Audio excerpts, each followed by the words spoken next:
Well, all right, hey, we're going to get back to work today on a really great blues rhythm concept, and we're going to do so by just taking a C7 chord and superimposing minor triads over top of it. We'll walk through the whole blues form, and we'll continue to do that as the chords move along, right? So if we have a C7 chord, we're going to actually play a G minor and an A minor triad against it. Now, you probably already do this. Maybe you're playing a slow blues.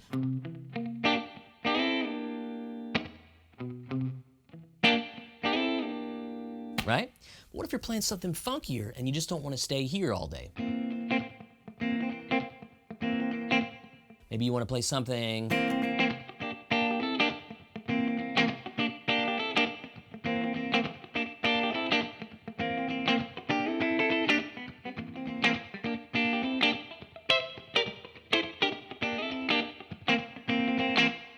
I only played one C7 there. But what I did was I played G minor and A minor triads. Now, of course, when the chords change, you want to be able to kind of do that with the F7 and the G7 that come along. And you can. But your triads change. You're going to go from an F7. Now your triads are going to be C minor and D minor. And then for G7, it's going to be D minor and E minor. Okay?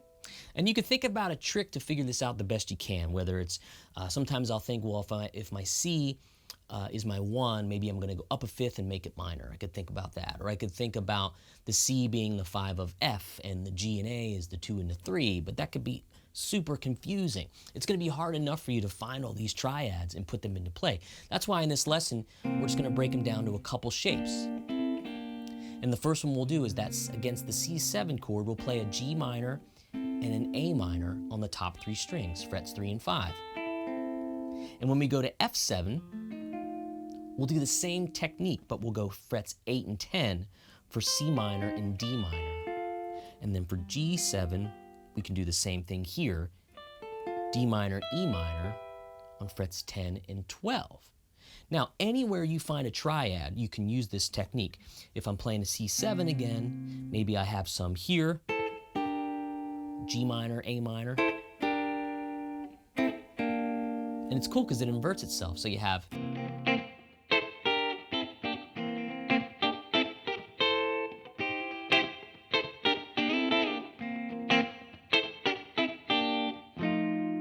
fun stuff, great stuff to play as you're changing to the chord as well. Same thing would go for C minor, D minor, C minor, D minor. Maybe you're here.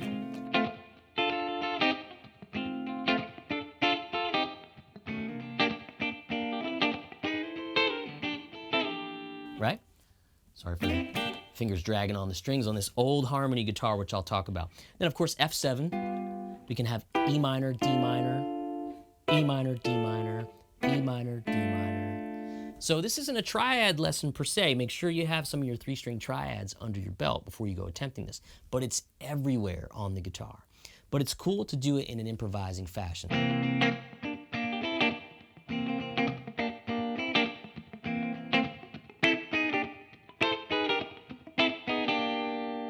Chromatic in between the two of them. I'm going to do all of that, and I'm going to jam a little bit in the track coming up. And then we're going to take that same track and we'll play around with it in a lesson. Okay? You're going to get a lot of mileage out of this, but remember, we're putting minor triads over top of dominant 7 chords. Let's hear the track, let's hear me jam, and then we'll teach a little more. Let's do it.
right, so hopefully you can see how we're gonna get a lot of mileage out of this technique, right? Again, superimposing minor triads over our dominant 7th chord. But real quickly, how about this cool guitar, right? This is a 1969 H74 by Harmony.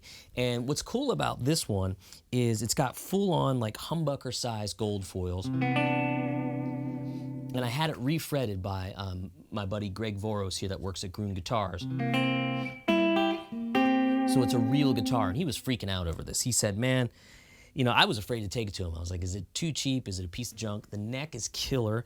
It's got a weird bolt-on neck, you know, from way back when, and a brass bridge, and this Bigsby's Not Factory. But man, it really sounds pretty cool. And I got a little bit of slap echo on. You know, slap echo is really fun when you're playing rhythm guitar. Makes your guitar sound bigger, fuller. I'll put some of my favorite delay pedals that are from the less expensive range up to the higher end in the comments below as well. Of course, we'll have our tab and track there. That'll always be available for us. But let's talk again about this C7 and playing a G minor and an A minor over top of it. So we get some really cool tones with that. These are upper extensions of the chord. We get a B flat, which is normally in our C7, so that's super legal. The D, which is our 9, and then the G, which is the 5th of the chord. And of course, you see that when you play a C9. But what about this A minor triad? So you do get that 6 or a 13 kind of sound. If I pinky grab that, and we're gonna get an E, there's our 3rd, and there's our C. So it's this fun little thing that happens pretty easily with regard to our fingerings. And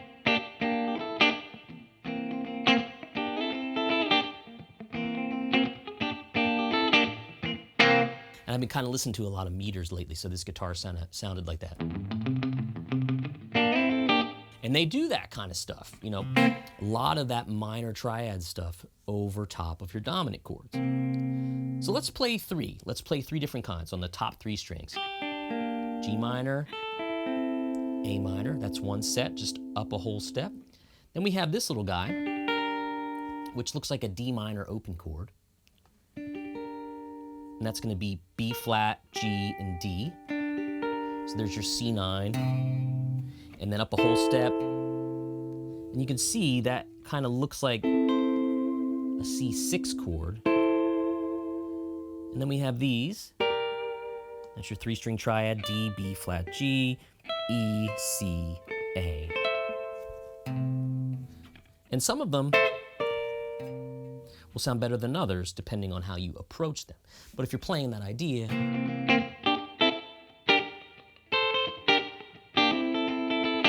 sometimes I'll go and I'll grab and you'll notice I get kind of heavy-handed. Even though it looks like I'm playing more than 3, I'm usually only strumming 3 notes.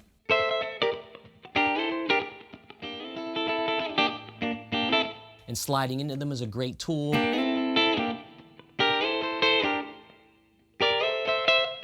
There it is. Or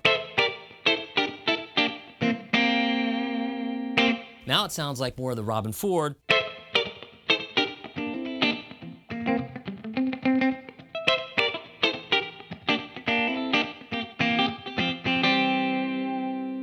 Start stacking all of this knowledge up on top of each other after a while. But I like to teach in small pieces, which is what I think really helps build a foundation. So maybe just work with those 3 sets.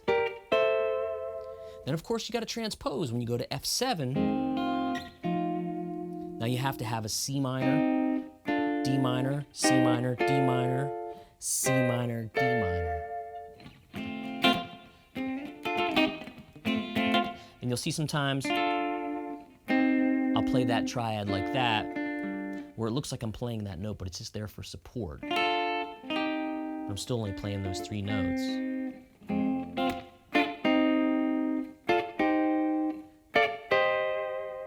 So you have to transpose, you have to take it 1 chord at a time. And of course for G7, E minor and D minor, E minor, D minor, E minor, D minor. Really fun stuff, create your own stuff.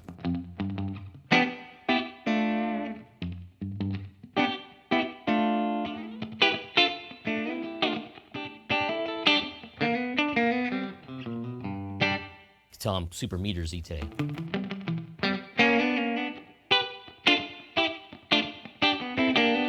Notice I haven't even played a bona fide 7th chord. I've just kind of been playing those minor triads, and it sounds like some really great rhythm guitar. I could also incorporate dominant 7s. Let's go back to a C7. So now we have our G and A minor. So we could play C7 triads, 7.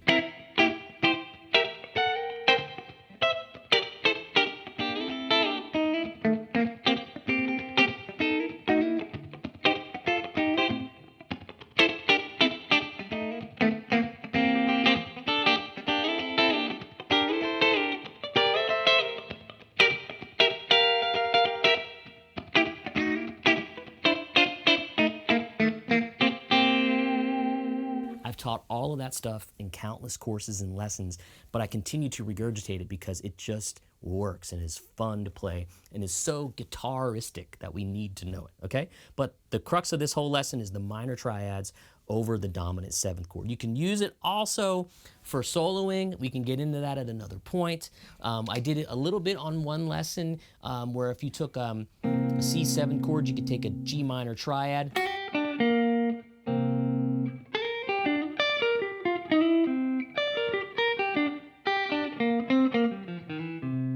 Those notes will work. But I don't want to go too long on this one today because I just want to hammer home those 2 minor triads. So important, okay?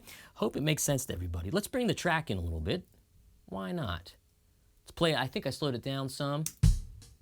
Here we go. So we're going to start on C7, 3, 4. Let's try our minor triads here.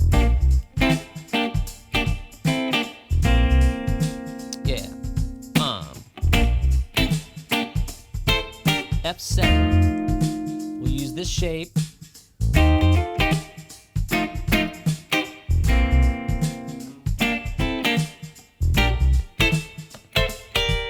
G7.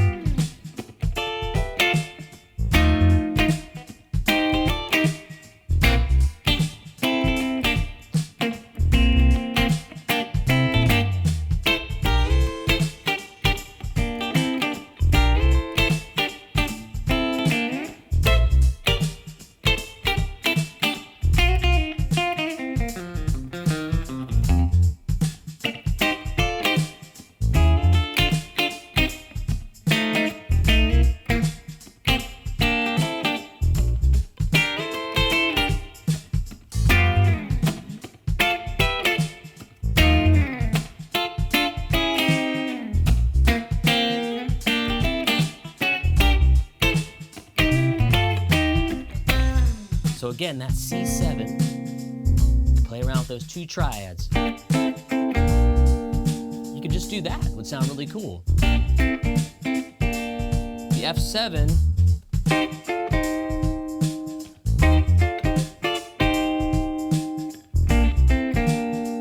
Cool, right? Maybe a lick.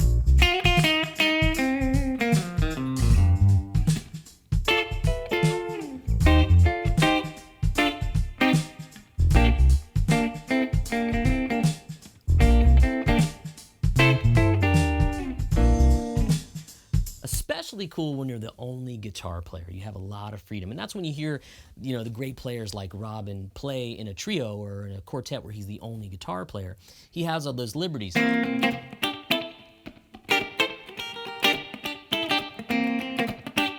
it's just such a nice juxtaposition of sounds against that sort of straight down the middle dominant 7th chord. I could do this for hours. It's so fun. All right, but remember, take it slow with regard to learning the shapes and incorporating them. Maybe just play over 1 chord for a while.